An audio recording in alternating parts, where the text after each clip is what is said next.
All நம்ம இன்னைக்கு என்ன பார்க்க போறோம்னா 10th ஸ்டாண்டர்ட்ல சயின்ஸ் பார்க்கறோம். என்ன டாபிக்னா யூனிட் ஃபர்ஸ்ட் இருக்கு ஏக விதிகள். ஏக விதிகள் அப்படிங்கறத ஃபர்ஸ்ட் பார்க்கும்போது ஏக்கம்னா மூவிங்னா என்னன்னா ஒரு பொருள் ஒரு இடத்துல மற்ற இடத்துக்கு நகர்ந்து போறது மூவிங் சொல்லுவோம். இந்த மூவிங் எதனால ஏற்படுதுன்னா ஃபோர்ஸ்ங்கிறது விசை. இப்போ ஒரு பொருளை நீங்க ஒரு இடத்துல இருந்து இன்னொரு டிரான்ஸ்ஃபர் பண்றதுன்னா அந்த பொருளை நீங்க தூக்கணும் இல்ல நகர்த்தணும். நீங்க தூக்கினாலும் சரி நகர்த்துறதுக்கு என்ன வேணும்? ஒரு ஃபோர்ஸ் வேணும். இந்த பொருள் மீது ஒரு ஃபோர்ஸ் அப்ளை பண்ணாதான் அந்த பொருள் ஒரு மூவிங் ஆகும். அப்ப ஏக்கத்துக்கு என்ன தேவைன்னா விசை மற்றும் விசை மட்டும் வேணும். விசைனா என்ன? ஒரு பொருள் இருக்கப்ப ஒரு பொருள் மீது எந்த ஒரு விசையும் செயல்படாமலே அது தனது ஓய்வு நிலையிலோ அல்லது இயக்க நிலையில் இருக்கும். ஓகேவா? இப்போ கிரவுண்ட்ல ஃபுட்பால் வைக்கிறீங்க. அந்த ஃபுட்பால் நீங்க எது கிக் பண்ணா ஃபுட்பால் ஆகும். வச்ச இடத்துல அப்படியே தான் இருக்கும். நீங்க போய் ஒரு கிக் பண்றீங்கன்னு வச்சுக்கோங்க. கிக் பண்றது என்ன? உதைக்கிறப்ப ஒரு ஃபோர்ஸ் பால் மேல கொடுக்குறீங்க. அப்படி அந்த ஃபோர்ஸ் கொடுக்குற பால்னாலும் ரொட்டேஷன் ஆகும். அதுதான் மூவிங். நெக்ஸ்ட் விசை என்பது தள்ளுதல் அல்லது இழுத்தல். இப்போ வீட டோரை வந்து ஓபன் பண்ணுவீங்க, ஃபோர்ஸா தள்ளுவீங்க. ஓபன் பண்றதுக்கு ஃபோர்ஸா இழுப்பீங்க, க்ளோஸ் பண்ற டோரை தள்ளுவீங்க. அதுதான் விசைங்கிறது தள்ளுதல் அல்லது இழுத்தல். ஒரு ஃபோர்ஸ் அப்ளை பண்ணாதான் ஒரு விஷயம் நடக்கும். அடுத்து அரிஸ்டாட்டில் சயின்ஸ் என்ன சொல்றாருன்னா ஏக்கத்தை இந்த விஷயம் மட்டும் ஏக்கத்தை சொல்றாங்க. இயற்கையான இயக்கம் மற்றும் இயற்கைக்கு மாறான இயக்கம் சொல்றாரு. இயற்கையான இயக்கம்னா ஒரு பொருள் இயங்கிட்டு இருக்கா தானாவே எந்த ஒரு விஷயம் செயல்படாம தானாவே இயல்பு நிலைக்கு ஓய்வு நிலை வந்துச்சுன்னா அது இயற்கையான இயக்கம் சொல்றாரு. இயற்கைக்கு மாறான இயக்கம்னா என்னன்னா ஒரு பொருள் இயங்கிட்டு இருக்கு, அந்த பொருளில ஒரு விஷயத்தை நீங்க செயல்படுத்தினா மட்டும்தான் அந்த பொருள் இயக்க நிலையில இருந்து ஓய்வு நிலைக்கு வரும். அப்படி வரக்கூடிய பொருள் இயக்கத்துக்கு என்ன இயற்கைக்கு மாறான இயக்கம் சொல்றாங்க. அடுத்து வந்து கணிதம் என்ன சொல்றாங்கன்னா ஒரு பொருள் மீது சமன் செய்யப்படாத எந்த ஒரு விஷயம் செயல்படாத வரை அந்த பொருள் தனது ஓய்வு நிலையிலோ அல்லது தொடர்ந்து இயங்கிக் கொண்டிருக்கும் நேர்கோட்டு திசையே இருக்கும். இதுதான் கலிலியோ சொல்றாரு. அதுக்கு என்ன ஃபர்ஸ்ட் பாயிண்ட் சொல்றாங்கன்னா நிலைமம். நிலைமம்னா என்னன்னா ஸ்டெபிலிட்டி.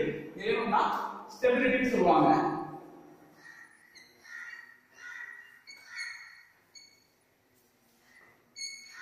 நிலைமம் ஸ்டெபிலிட்டி. நிலைமம் என்ன பாருங்க, ஒரு பொருளின் மீது சமன் செய்யப்படாத விசை செயல்படாத வரை ஓய்வு நிலையிலோ அல்லது சென்று கொண்டிருக்கும் நேர்கோட்டு இயக்கத்தை எதிர்க்கும் தன்மை.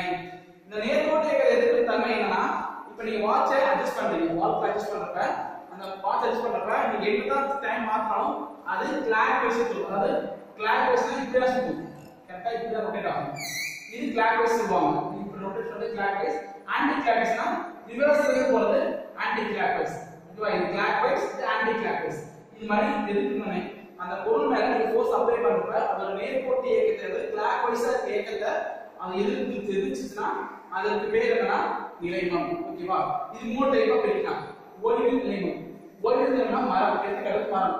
மரம் வந்து சாதாரணமா இருக்கும். காத்து அடிச்சா மட்டும்தான் அதோட கிளைகள் எல்லாமே ஆடும். காத்து அடிக்குன்னா அமைதியா நார்மலா இருக்கும். அதுக்கு பேர் தான் ஓய்வு நிலைமம். அடுத்து ஏக்கத்தின் நிலைமமா நீளம் தாண்டுதல். இப்ப நீங்க ஸ்போர்ட்ஸ் பிளேயர் நிறைய பேர் இருக்கீங்க.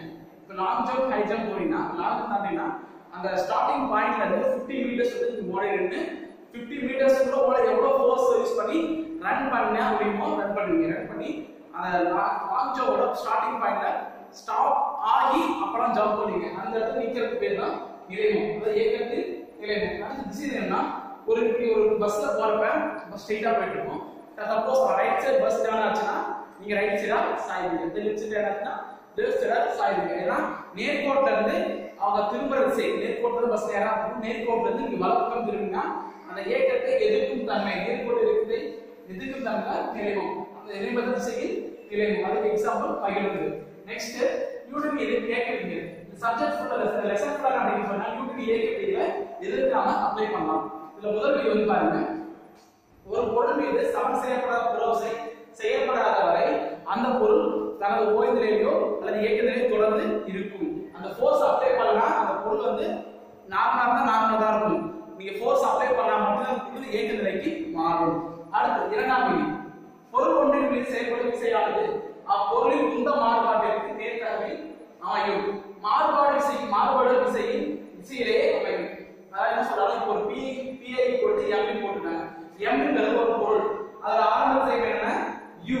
அது மேல ஒரு ஃபோர்ஸ் நீ அப்ளை பண்ணீங்கன்னா ஆரம்ப திசை வேகம் என்னவா மாறும்னா வேகமா மாறும். அப்ப PI equal to mv uங்கிறது ஆர்மஸ் தெரியும் அது மாதிரி ஃபோர்ஸ் நீங்க அப்ளை பண்றப்ப என்ன ஆகும் அது ஆர்மஸ் மாறினா ஒரு வேகமா மாறும் மாறுபடும் விசையிலே அமையும் இது ஒரு விசையிலே அமையும் அடுத்து மூன்றாவது இது ரொம்ப இம்பார்ட்டன்ட் இதுதான் நம்ம எல்லாத்தையும் யூஸ் ஆகுது ஒவ்வொரு விசைக்கும் சமமான எதிர் விசை உண்டு ஒவ்வொரு விசைக்கும் சமமான எதிர் விசை என்னன்னா நீங்க ஒரு பால் எடுத்து செவுத்துல அடிக்கிறீங்க வச்சுங்க அந்த பால் உங்க ரிட்டன் உங்களுக்கு வரும் அந்த லா என்ன இந்த மூன்றாவது ஒவ்வொரு விசைக்கும் சமமான எதிர் விசை உண்டு விசையும் எதிர் விசையும் இருவேறு பொருட்கள் மீது செயல்படும் இது பாத்தீங்கன்னா FA ங்கிறது ஒரு பொருள் அதுக்கு சமமான இன்னொரு பொருள் என்ன FB அதற்கு FB அப்ப விசையும் எதிர் விசையும் இருவேறு பொருட்கள் மீது செயல்படும் இது வந்து விசை இதோட எதிர் விசை வந்து FB அப்ப எதிர் விசை என்ன மைனஸ் அப்ப மைனஸ் FB அப்ப விசையும் எதிர் விசையும் இருவேறு பொருட்கள் மீது செயல்படும் ஓகே ஸ்டூடண்ட்ஸ் நம்ம அடுத்து இந்த நியூட்டன் இயக்கத்தை பத்தி அதுக்கு அப்ளிகேஷன் நெக்ஸ்ட் கிளாஸ்ல பார்க்கலாம் Thank you